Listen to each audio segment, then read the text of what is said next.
give it to God," she murmured. It was her typical response. Elsie scoffed. "You can't give it all to God," she said. Not true.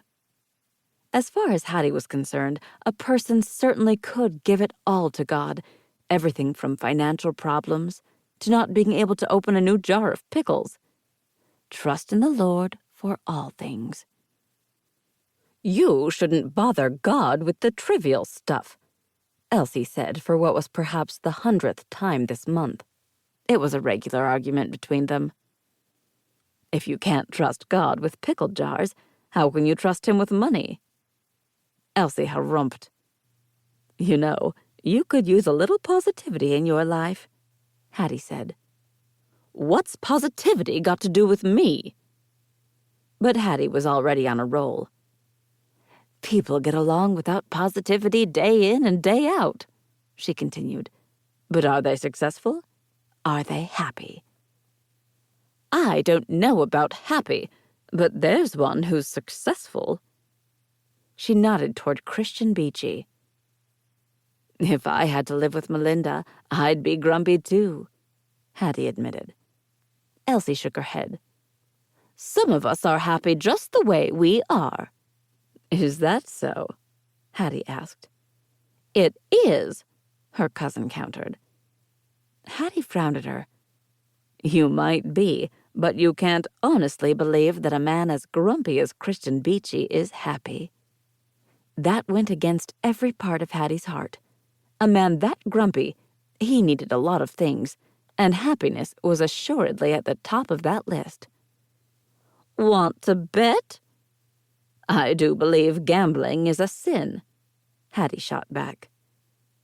"Not for money," Elsie continued. "How about chores?" "Chores? Like the dishes?" "Work chores," Elsie supplied. "Like?" "Like, if you can't change his attitude in the next 60 days, you'll scrub the copper vats at work. For a year. All by yourself." "And if I can change it?" Elsie looked unconvinced. "Then I'll scrub them." Hattie looked over to the happy couple. She hadn't seen anyone that filled with bliss since Sylvie and Vern's wedding that previous fall. More of that should be spread around. If there was anyone who could use the dose of good old healthy happiness, that person was Christian Beachy. 60 days, you say?" Hattie asked. 60 days. Hattie turned to her cousin with a smile. She stuck out a hand to shake. "You're on." Chapter 1. "Hard to believe that Joy and Uriah have already been married for 2 weeks. Uh-huh. Hattie Schrock didn't bother to look up from her plate of spaghetti in order to answer her cousin. If grunting could actually count as an answer. But she knew what Elsie was getting at, and it wasn't something she really wanted to think about. 14 whole days. Uh-huh, Hattie said again, eyes still downcast.